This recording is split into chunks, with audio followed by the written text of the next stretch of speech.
میں ایک پاکستانی جاسوس دلی میں انٹیلیجنس ایجنسی کی جیل توڑ کر قید سے ہوا فرار۔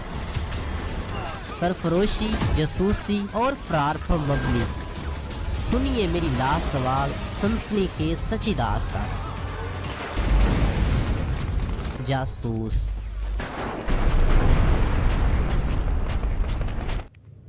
میں ایک پاکستانی جاسوس بھارت میں اپنے مشن کے دوران 1 مہینہ 6 دن DMI کی حراست میں رہ چکا ہوں۔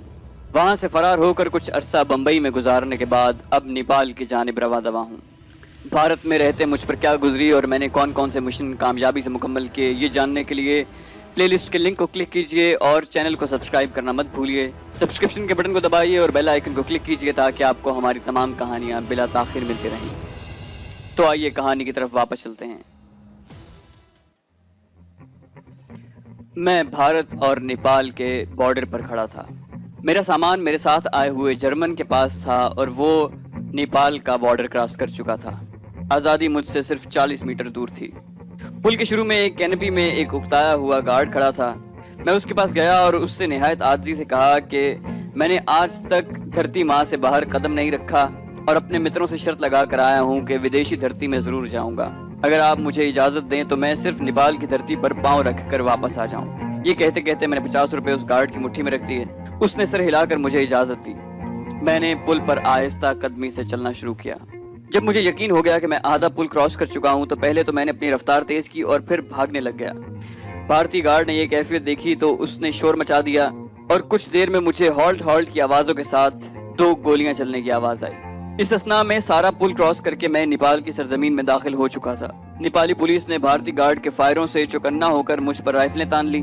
میں ہاتھ اٹھائے ان کے پاس چلا گیا اور کہا کہ no fire no fire, I am Pakistani refugee.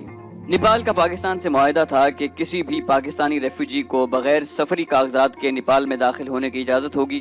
Kathmandu میں پاکستانی سفارت خانے نے اگر اس کی تصدیق کر دی تو اس ریفیوجی کو UNO کی افغان ایئر کے چارٹرڈ جہازوں میں سیٹ ملنے تک نیپال میں قیام کی بھی اجازت ہوگی اور تصدیق نہ ہونے کی صورت میں اس ریفیوجی کو واپس بھارت کی طرف دھکیل دیا جائے گا۔ نیپالی پولیس کے 2 سپاہی مجھے حراست میں لیے قریب ہی بنے تھانے میں لے گئے۔ تھانے دار کو میں نے پاکستانی ریفیوجی والی بات دہرائی تو اس نے کہا کہ 2-3 دنوں میں تھانے کے حوالات میں بند دیگر پاکستانی ریفیوجی کی کھیپ کے ساتھ مجھے بھی کھٹمنڈو میں پاکستانی سفارت خانے میں بھیج دیا جائے گا اور اس وقت تک مجھے حوالات میں رہنا ہوگا۔ یہ کہہ کر تھانے دار نے اپنے حوالدار کو مجھے لاک اپ میں بند کرنے کا کہا۔ تھانے دار تھوڑی انگریزی اور خاصی ہندی جانتا تھا۔ میں نے چہرے کو ذرا بگاڑ کر امریکن لہجے میں انگریزی میں کہا کہ میں ایک باعزت پاکستانی شہری ہوں۔ نیپال اور پاکستان کے معاہدے کے مطابق مجھے آپ کے ملک میں حوالات نہیں بلکہ پناہ ملنی چاہیے۔ میں نے خود اپنے آپ کو آپ کے حوالے کیا ہے۔ آپ کی مہربانی ہوگی اگر آپ مجھے بیرگنج میں کسی ہوٹل میں قیام کی اجازت دے دیں۔ میں خود کل صبح آپ کے پاس حاضر ہو جاؤں گا اور اپنے خرچ پر ٹیکسی لے کر پولیس کے ہمراہ کھٹمنڈو پاکستانی سفارت خانے میں جاؤں گا۔ تھانے دار سوچ میں پڑ گیا اور ہیڈ کانسٹیبل نے مجھے کمرے کے کونے میں لے جا کر کہا کہ 500 روپے تھانے دار کے لیے اور 1200 روپے اس ٹیکسی کے لیے دے دو تو تمہاری بات مان لی جائے گی۔ میں نے فوراً 2000 روپے نکال کر اسے دیے اور کہا کہ مدد کرنے کے عوض 300 روپے تمہارے۔ 2000 روپے دینے کی دیر تھی کہ مجھے ہوٹل میں ٹھہرنے کی اجازت مل گئی۔ یہ اجازت ملنے میں سارا روپے کا نہیں بلکہ امریکن لہجے میں انگریزی بولنے کا بھی حصہ تھا۔ بمبئی سے روانگی سے قبل میں نے خصوصی طور پر بھارتی نیپالی سرحد اور نیپال کے تفصیلی جامع نقشے اور ٹورسٹ گائیڈ بکس لے لی تھی، کیونکہ میں اگر رکسول سے سرحد عبور کرنے میں ناکام ہوتا تو پھر کسی دوسری جگہ سے مجھے یہ سرحد کراس کرنی پڑتی۔ گائیڈ بک کے مطابق بیرگنج میں ڈیلکس ہوٹل سب سے بہتر تھا اور یہاں سے سالم ٹیکسی صرف 400 میں کھٹمنڈو جاتی تھی، جس کے تھانے دار صاحب نے 1200 روپے وصول کیے تھے۔ ہم ہوٹل میں پہنچے تو جرمن لابی میں بیزار بیٹھا دکھائی دیا۔ ہیڈ کانسٹیبل نے ریسیپشن پر جا کر میرے کہنے پر ڈبل کمرہ میرے لیے بک کیا۔ وہ واپس جانے لگا تو مجھ سے 100 روپے مزید اینٹھ لیے۔ رجسٹر میں انٹری کروا کے میں جرمن کو لے کر کمرے میں آ گیا۔ ہم دونوں نے اگرچہ رین کوٹ پہن رکھے تھے لیکن یوں محسوس ہوتا تھا جیسے کپڑے جسم تک چپک گئے ہوں۔ بوٹ تو ایک ایک من وزنی ہو گئے تھے۔ ویٹر نے آتش دان میں آگ لگا دی۔ اگرچہ رات کے کھانے کا وقت ہو چکا تھا لیکن میں نے پہلے کافی اور پھر دیگر لوازمات کا آرڈر دیا۔ دراصل میں آزادی کی خوشی میں پاگل ہو رہا تھا اور رات بھر اس خوشی کو سیلیبریٹ کرنا چاہتا تھا۔ میری خوشی کی اس حالت کو قلم لکھنے سے قاصر ہے۔ میں اپنے مقصد میں اللہ پاک کے کرم سے کامیاب ہوا تھا۔ اپنی ہمت سے بڑھ کر میں نے بھارت کو ناکو چنے چبوائے تھے۔ میرے ساتھیوں اور دلی میں میرے تربیت یافتہ لڑکوں نے گورکھپور کے ہوائی اڈے کو مکمل طور پر تباہ کر دیا تھا اور بھارت کے کروڑوں ڈالرز کے جہاز بھسم کر دیے تھے۔ میں نے آرمی ہیڈ کوارٹرز دلی میں سیکیورٹی کو توڑ کر انتہائی اہم معلومات کے حصول کے لیے پل بنا لیا تھا۔ میں نے بھارت کے جدید ترین ٹینکوں کی پاکستان کی سرحدوں پر خفیہ ڈپلائمنٹ کو تشتزبام کر دیا تھا۔ میں نے بھارت کی ایٹمی قوت کی انتہائی اہم اور خفیہ راز بھی حاصل کیے تھے۔ میں نے بھارتی تشدد کی انتہا کو برداشت کیا اور اپنی زبان نہ کھولی اور ڈی ایم آئی کی سیکیورٹی کے حصار کو توڑ کر ان کے منہ پر ذلت کے تماچے مارے تھے اور یہ ثابت کر دیا تھا کہ جذبہ ایمان سلامت ہو تو ایک مسلمان ایک تو کیا 100 ہندوؤں پر بھی بھاری ہے۔ اور آج میں آزادی کی فضاؤں میں سانس لے رہا تھا اور یہ سب اس ذات پاک کا مجھ پر رحم و کرم تھا، ورنہ انسان تو اتنا لاچار و مجبور ہے کہ اپنی پیٹھ بھی نہیں دیکھ سکتا۔ میری خوشی اس انتہا کو پہنچی ہوئی تھی جہاں انسان خود بہک جانے کو مچلتا ہے، اور واقعی بہک گیا۔ کافی آئی تو میں نے کپ بنا کر جرمن کو دیا اور ٹوسٹ کرتے ہوئے کہا کہ ان دا نیم آف مائی فریڈم، اور گرم کافی حلق میں انڈیل لی۔ جرمن نے میرے ساتھ تو دیا لیکن ٹوسٹ کا مقصد نہ سمجھتے ہوئے پوچھا کہ فریڈم سے میری کیا مراد ہے۔ میں خوشی میں اتنا بے خود ہو رہا تھا کہ ہر قسم کی احتیاط کو بالائے طاق رکھتے ہوئے اسے بتایا کہ میں بھارتی نہیں بلکہ پاکستانی ہوں اور بھارت میں بہت سے خطرناک مشن انجام دے کر ان کی حراست سے فرار ہو کر بمبئی سے یہاں آیا ہوں اور بھارت میں میری گرفتاری پر انعام مقرر ہے۔ میں نے اپنی روح میں بہتے ہوئے اسے وہ اخبار بھی دکھا دیے جن میں میری تصویر اور انعام کی رقم شائع ہوئی تھی۔ جرمن کی حالت کھسیانی بلی جیسی تھی۔ وہ اپنی ٹوٹی پھوٹی انگریزی میں کہنے لگا کہ میں کتنا احمق ہوں کہ میں تمہیں اس وقت بھی نہیں سمجھ سکا جب تم نے مجھے بلا وجہ بس کا ٹکٹ اور بیرگنج میں ہوٹل میں رہائش کی پیشکش کی تھی، اور میں تمہیں اس وقت بھی نہ سمجھ سکا جب رکسول میں نے کہا کہ اتنی شدید بارش ایک زحمت ہے اور تم نے کہا تھا کہ یہ کسی کے لیے رحمت ہے۔ تم نے مجھے سارا وقت بے وقوف بنایا، لیکن میں تمہیں آزادی کی مبارکباد دیتا ہوں، لیکن میں یہ اقرار ضرور کروں گا کہ اگر بھارت میں مجھے معلوم ہو جاتا کہ تمہارے اوپر انعام مقرر ہے تو میں تمہیں ضرور گرفتار کروا دیتا۔ جرمن نے میری خوشی میں میرا بھرپور ساتھ دیا۔ ہم اپنی اپنی زبانوں میں گیت گانے لگے۔ دیر تک خوشی کے یہ نغمے گونجتے رہے۔ پھر ہم نے لذیذ کھانے کھائے اور مدہوشی کی نیند سو گئے۔ میں تو سمجھا تھا کہ نیپال میں داخل ہو کر میرا کام ختم ہو گیا ہے اور اب میں چین کی بنسری بجاؤں گا، لیکن مجھے کیا علم تھا کہ ابھی عشق کے امتحان اور بھی ہیں جن سے مجھے بہر طور گزرنا ہے۔ اگلی صبح ہم دن چڑھتے تک سوئے رہے۔ 3 سال سے زیادہ عرصہ بھارت میں قیام کے دوران میں کبھی بھی پوری نیند نہ سو سکا تھا۔ سوتے ہوئے آدھا دماغ جاگتا رہتا اور ہر وقت ایک انجانا خوف طاری رہتا۔ ذرا سی بھی آواز آتی تو میں ہڑبڑا کر اٹھ بیٹھتا۔ اب آزاد سرزمین میں آزادی کی پہلی رات ایسی مدہوشی کی نیند آئی کہ ویٹر کافی دیر تک دروازہ پیٹنے کے نتیجے میں پہلے جرمن جاگا اور پھر اس نے جھنجھوڑ کر مجھے ویٹر نے بتایا کہ کھٹمنڈو جانے کے لیے ٹیکسی اور 2 سپاہی آ گئے ہیں۔ رات بھر کی بھرپور نیند کے باوجود میرا جسم ٹوٹ رہا تھا اور بے حد تھکاوٹ محسوس ہو رہی تھی۔ میری حالت اس مسافر جیسی تھی جو 3 برس تک مسلسل دشوار گزار راستوں پر اپنی لو اور جذبات کے سہارے چلتے چلتے بالآخر منزل پر پہنچ کر نڈھال ہو کے ڈھہ جاتا ہے۔ چائے پینے کے بعد میں نے جرمن کو کہا کہ میں تو آج کھٹمنڈو کا سفر کرنے کے قابل نہیں، اگر وہ جانا چاہتا ہے تو میں اسے بس کا کرایہ دینے کو تیار ہوں، ورنہ میرے ساتھ کل کھٹمنڈو چلے۔ جرمن جس کا نام سائمن تھا کہنے لگا، میں تمہارے ساتھ کل جانا بہتر سمجھتا ہوں، تم اگر مجھے کچھ حشیش منگوا دو تو میں تمہارا بہت مشکور رہوں گا۔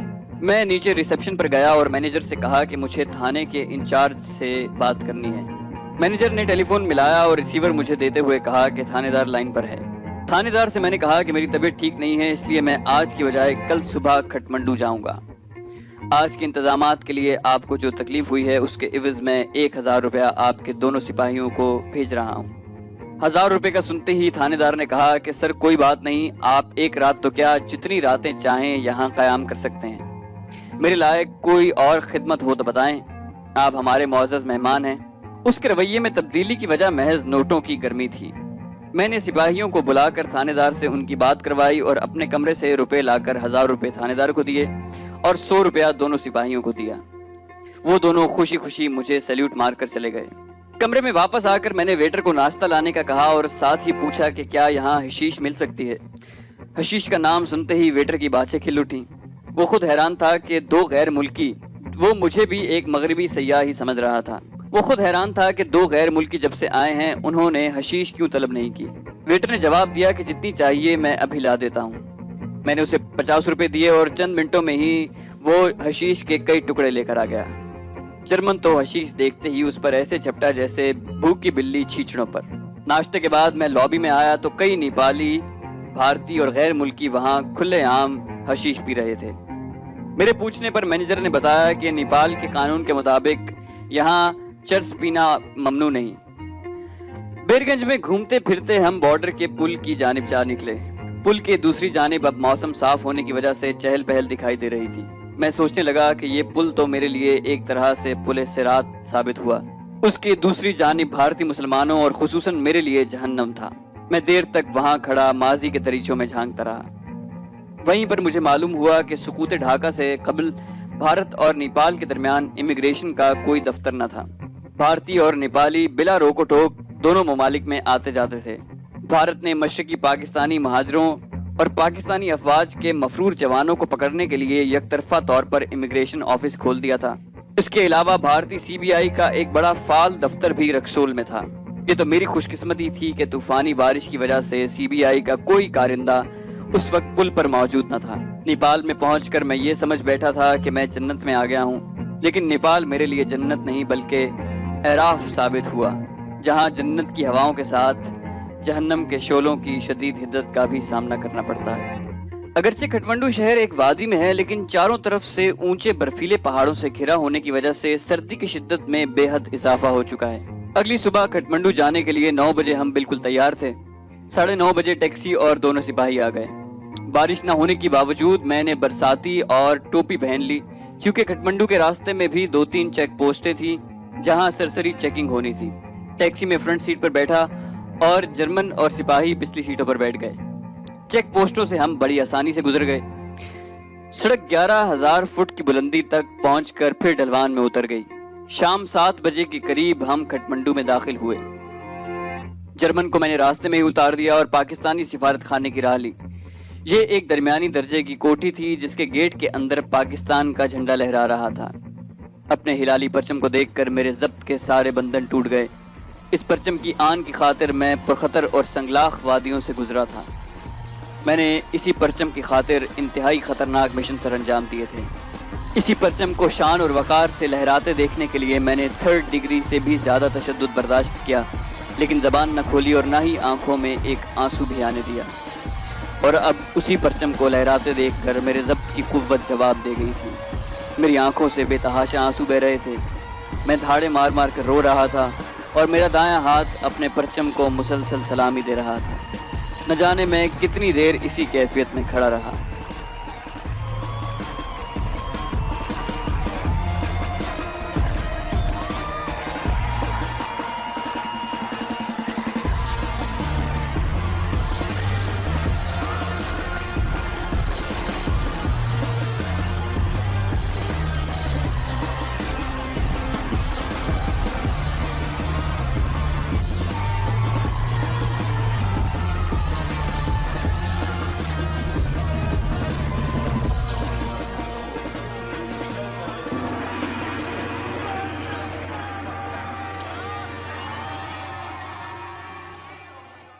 کچھ دیر بعد چوکیدار آیا تو میں نے اس کو بتایا کہ میں سابقہ مشرقی پاکستان سے آیا ہوں اور ایمبیسیڈر صاحب سے ملنا چاہتا ہوں۔ بیرگنج سے میرے ہمراہ 2 پولیس والے بھی آئے ہیں۔ چوکیدار ہمیں اپنے کمرے میں لے گیا۔ کچھ دیر بعد اس نے بتایا کہ ایمبیسیڈر صاحب تو کل دن کو آئیں گے اور مہاجروں کی رجسٹریشن تو ایمبیسی کا ایک اہلکار کرتا ہے، اس لیے ایمبیسیڈر صاحب سے ملنے کی کوئی ضرورت نہیں، آپ کل دن کو آئیں۔ اب میرے پاس صرف 2 صورتیں تھیں، یا تو کھٹمنڈو کے کسی تھانے کے لاک اپ میں رات گزار دوں یا سپاہیوں کے ساتھ کسی ہوٹل میں رات بھر قیام کروں۔ میں نے چوکیدار سے ایمبیسیڈر کی رہائش گاہ کا پوچھا۔ پہلے تو اس نے بتانے سے انکار کیا، جب میں نے بہت زور دیا تو اس نے مجھے یہ وعدہ لے کر کہ میں اس کا نام نہیں بتاؤں گا، مجھے رہائشی کوٹھی کا پتہ بتا دیا۔ یہ کوٹھی پاکستانی سفارت خانے سے 7-8 کوٹھیاں چھوڑ کر اسی سڑک پر واقع تھی۔ میں سپاہیوں کے ساتھ ٹیکسی میں اس کوٹھی پر پہنچا اور گھنٹی بجائی۔ کافی دیر بعد ایک ملازم باہر آیا۔ میں نے اسے بتایا کہ مشرقی پاکستان کا مہاجر ہوں اور سفیر صاحب سے بہت ضروری ملنا چاہتا ہوں۔ اس نے خود ہی جواب دے دیا کہ سفیر صاحب اس وقت نہیں مل سکتے۔ یہ کہہ کر وہ واپس مڑا تو میں نے اسے گریبان سے پکڑ لیا اور ایک زوردار تھپڑ رسید کرتے ہوئے کہا، جب تک تم یہ کہتے رہو گے کہ سفیر صاحب نہیں مل سکتے تو تمہیں تھپڑ لگتے رہیں گے۔ اس لیے بہتر ہے کہ مجھے کوٹھی کے مین دروازے تک لے چلو اور وہاں سے سفیر صاحب کو باہر بلواؤ۔ وہ خاموشی سے میرے ساتھ چل دیا۔ مین دروازہ ادھ کھلا تھا۔ ملازم نے وہیں سے زور زور سے چلانا شروع کر دیا، چودھری صاحب مجھے چھڑوائیں، باہر آئیں۔ ملازم کی آوازیں سن کر چودھری صاحب ڈریسنگ گاؤن پہنے بڑی تمکنت سے دروازے پر تشریف لائے۔ میں نے ملازم کو چھوڑ دیا اور سفیر صاحب سے کہا کہ میں مشرقی پاکستان سے آنے والا مہاجر ہوں اور ابھی بیرگن سے یہاں پہنچا ہوں۔ میرے ہمراہ بیرگن سے 2 سپاہی تصدیق کے لیے آئے ہیں۔ میں نے بات ختم کی تو ملازم بولا کہ اس نے مجھے تھپڑ بھی مارا ہے اور زبردستی یہاں پکڑ کر لایا ہے۔ میری زبان سے مہاجر سنتے ہی سفیر کا چہرہ سرخ ہو گیا۔ ملازم کو تھپڑ مارنے کا سن کر وہ آپے سے باہر ہو گیا۔ کہنے لگا، تم 2 ٹکے کے مہاجر، تمہاری یہ جرت کیسے ہوئی کہ میری کوٹھی پر آئے اور میرے ملازم کو تھپڑ مارا؟ تمہاری تصدیق کرنی تو ایک طرف، میں تمہیں پولیس کے حوالے کر دوں گا۔ اس کی یہ باتیں سن کر مجھے بھی طیش آ گیا۔ میں نے سیکنڈ میں پستول نکال لی اور اس پر تان لی۔ میں نے اسے کہا کہ پولیس کو اطلاع کرنے کا موقع تمہیں تب ملے گا جب تم یہاں سے زندہ اندر جاؤ گے۔ اگر تم نے ابھی میری بات نہ سنی تو میں تمہیں اور تمہارے اہل خانہ کی لاشوں کے تابوت پاکستان بھجواؤں گا۔ سفیر نے حالات بگڑتے دیکھے تو فوراً ڈپلومیسی سے کام لیتے ہوئے بڑی نرم آواز سے مخاطب ہوا، چلیے آئیے اندر ڈرائنگ روم میں بیٹھ کر بات کرتے ہیں۔ سفیر صاحب اپنے ڈرائنگ روم میں جلتے ہیٹروں کے باوجود کانپ رہے تھے۔ نامعلوم وہ مجھے کیا سمجھ رہے تھے۔ یہ سوچتے ہوئے اب ان کے ساتھ کافی ہو چکی ہے، میں نے کہا، میں مشرقی پاکستان کا ریفیوجی نہیں ہوں۔ کیا آپ کو میرے متعلق پاکستان سے میرے محکمے نے کوئی ہدایات نہیں دی؟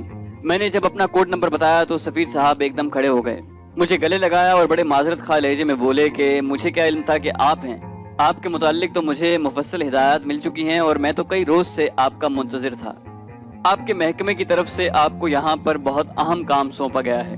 سفیر صاحب نے اہم کام کی تفصیلات بتانی چاہی تو میں نے کہا کہ میرے ساتھ بیرگن سے آئے ہوئے 2 سپاہی بھی باہر ہیں اور وہ سفارت خانے کی تصدیق لے کر واپس جائیں گے۔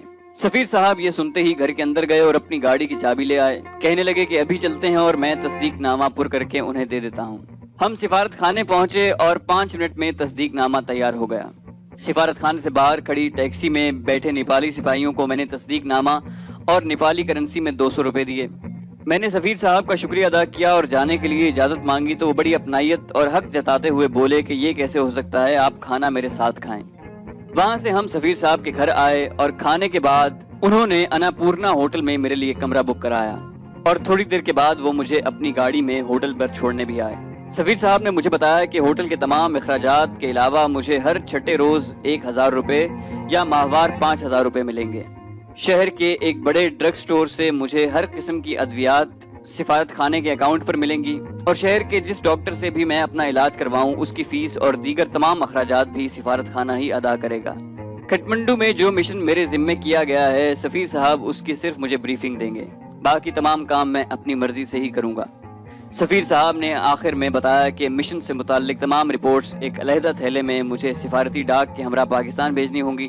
انہوں نے بتایا کہ ایسے 4 تھیلوں کے تالوں کی چابیاں ایک سر بمہر پیکٹ میں ایمبیسی میں پہنچ چکی ہیں اور احکام کے مطابق کل یہ سر بمہر پیکٹ میرے حوالے کر دیا جائے گا۔